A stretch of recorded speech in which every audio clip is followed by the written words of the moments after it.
جتنی بھی زوال کی چیزیں دیکھتے ہیں ہم یا اسباب پہ اگر روشنی ڈالتے ہیں تو سب سے پہلی چیز تو یہی پتہ چلتی ہے کہ ہمارے اپنے اعمال کا نتیجہ ہے. ہم قرآن اور سنت سے جس طریقے سے ہم نے دوری اختیار کر لی ہے یہ ان کے سبب ہے. ذرا اس پہ بتائیے کہ ابھی پچھتاوے کا وقت آ گیا ہے یا اس میں بھی بہت دیر کر دی ہم نے؟ شکریہ. آج کا موضوع بڑا فکر انگیز ہے اور میں سمجھتا ہوں ہم سب کے لیے، پوری ملت اسلامیہ کے لیے، بالخصوص اہل وطن کے باشندوں کے لیے یہ سوچنا بہت ضروری ہے کہ جو موجودہ صورتحال ہے اس میں کس حد تک ہم اخلاقی طور پر گراوٹ کا شکار ہو چکے ہیں، دین اسلام سے کس قدر دور ہو چکے ہیں، دین اسلام کی تعلیمات سے ہمیں شناسائی بھی نہیں ہے. جو ہم جانتے ہیں کچھ سرسری باتیں ان پر بھی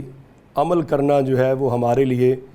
دشوار بن چکا ہے. ایسے حالات میں دین اسلام کی حقانیت، دین اسلام کی عظمت و شان، جس دین اسلام کے بل بوتے پوری دنیا پر اہل اسلام نے ایک غلبہ حاصل کیا، دن رات مسلمانوں کی افواج کے لشکر فتوحات کی خوشخبریاں لے کر آتے،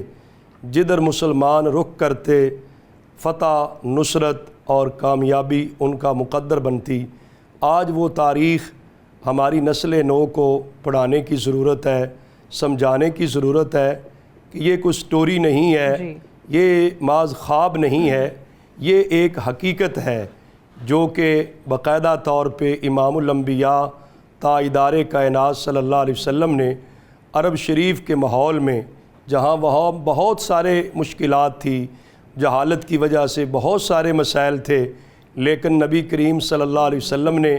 دین اسلام کا جب پیغام دیا، آقا حضور علیہ السلام کے پیغام کو پھر اتنی قبولیت ملی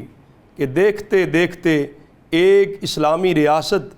مدینہ شریف کی صورت میں معرض وجود میں آ گئی. تو وہ لوگ جنہوں نے کامیابیاں حاصل کیں، جنہوں نے دین اسلام کو قریب سے سمجھا، قریب سے عمل کیا، اللہ نے ان کو عزت بھی دی، شان و شوکت بھی دی. ان کے نام سے تو سپر پاور کے حکمران بھی ڈرتے تھے، ان کا روب سپر پاور کے بادشاہانے وقت کے دلوں میں بھی تھا، صرف اس لیے کہ انہوں نے اللہ تعالیٰ اور اللہ کے رسول صلی اللہ علیہ وآلہ وسلم کے احکام پر عمل کر کے دنیا کو دکھایا تھا. تو ان کے تو شب و روز انہی فتوحات کے غلبے حاصل کرنے کے لیے لشکر کی تیاری میں وہ مگن رہتے تھے. آج ہمارا حال ہے، ہمارے پاس سپاہ بھی ہو، ہمارے پاس لشکر بھی ہوں، ہمارے پاس ایٹمی طاقت بھی ہم ہوں، سب کچھ ہوتے ہوئے ہم شاید یہ سوچنے کے لیے عاری ہو گئے ہیں. تو اس کی بنیادی وجہ یہ ہے کہ ہمارے اندر سے وہ چیز ختم ہوتی جا رہی ہے، وہ احساس بیداری، احساس ذمہ داری ختم ہوتی جا رہی ہے،